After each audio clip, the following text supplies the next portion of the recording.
है इसमें। इससे ये भी कह सकते हैं कि जो मन वचन काय की बात ऊपर कही है, उनमें काय के माध्यम से भी अभ्यंतर कोई विशेष भाव उत्पन्न नहीं होता। वह भाव अंतरंग में कोई उत्पन्न होता है तो वह मन के ही द्वारा होता है ना।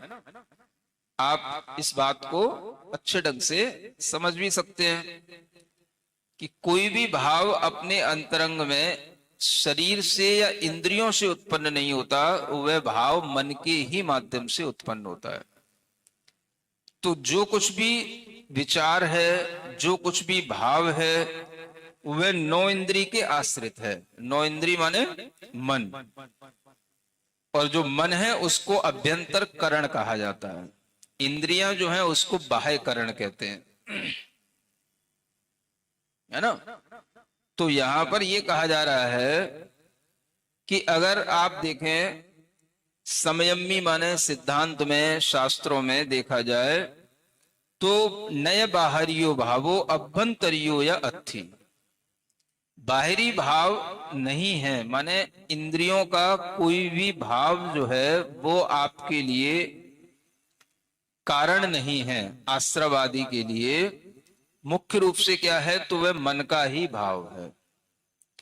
इसलिए जितने भी अभ्यंतर विशेष कोई भी विचार भाव उत्पन्न होते हैं, वह सब नौ इंद्री के आश्रय लेकर के होते हैं। यानी अगर आपका मन आपके नियंत्रण में है, मन का विचार अगर आपका नियंत्रण में है, तो आपके लिए इंद्रियां कुछ भी नहीं करेंगी, है ना। भले ही आत्मा, मन, वचन और काय, काय को ही इंद्रिय रूप समझ लो, लेकिन इन सब में अभ्यंतर भाव की विशेषता से ही काम चलता है। तो जब अभ्यंतर विशेष होता है तो वह नौ इंद्रिय के आश्रय से ही होता है। माने आपके अंतरंग में कुछ भी विशेष ज्ञान आएगा, कोई भी परिणाम आएगा, तो वह मन के आश्रय से आएगा, है ना। इंद्रियों के आश्रय से आपके लिए कोई अधिक, है ना, आश्रव नहीं होता, बंद नहीं होता। जो कुछ होता है वह अभ्यंतर मन के आश्रय से होता है। तो इन मन वचन काय में भी मन प्रधान है। आप बोलने की इच्छा करोगे तो मन में इच्छा होगी तो ही वचन व्यापार होगा, है ना। शरीर को चलाने के लिए मन में संकेत दोगे तो शरीर चलेगा। तो बाहरी क्रियाओं के लिए भी अभ्यंतर विशेष ही प्रमुख है। उस अभ्यंतर को यहां पर मन के रूप में कहा गया है, जो नौ इंद्रिय के रूप में है। तो इंद्रियां बाहरी होती हैं, दिखाई देती हैं, मन दिखाई नहीं देता, इसलिए इसको अभ्यंतर करण कहते हैं, है ना। इंद्रियों के स्थान होते हैं, वो सबके लिए ग्रहण करने योग्य होते हैं, लेकिन मन का कोई भी स्थान ग्रहण करने योग्य नहीं होता। इसलिए मन पकड़ में नहीं आने से इसे अभ्यंतर भाव कहा जाता है, ठीक है ना। तो आत्मा भी है, मन भी है, वचन भी है, काय भी है। इन सब में अंतरंग जो भाव है वो विशेष है, और वो किसके आश्रय से है, तो मन के आश्रय से है।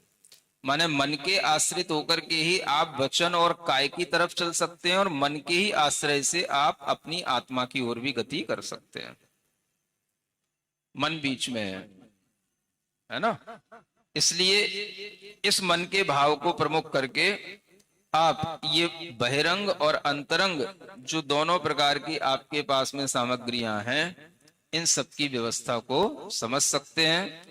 तो ये सब व्यवस्थाएं आत्मा के आश्रित होते हुए भी मन की प्रमुखता से चलती हैं। इसलिए वचन और काय की इतनी महत्ता नहीं है जितनी मन की अभ्यंतर परिणामों की है।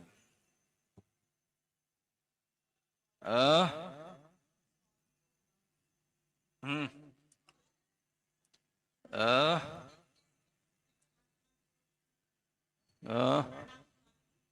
हम्म।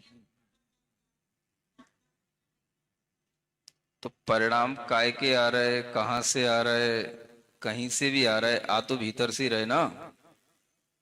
तो बस अभ्यंतर इसी को कहते हैं। अभ्यंतर माने भीतरी भाव। आपके अंदर भाव तो भीतर से ही आ रहा, तो वह भीतर का भाव मन से भी जो उत्पन्न होता है वह आत्मा तक उत्पन्न होता है, और आत्मा के बिना वह मन के पास भी नहीं आता। इसलिए मन और आत्मा के अंदर ये दोनों तरह से भावों का आदान प्रदान चलता रहता है ना। मन का भाव आत्मा में भी जाता है, तभी तो आश्रव होगा, नहीं तो आत्मा निराश्रव हो जाएगी अगर मन और आत्मा अलग अलग हो जाते तो ये समझते हुए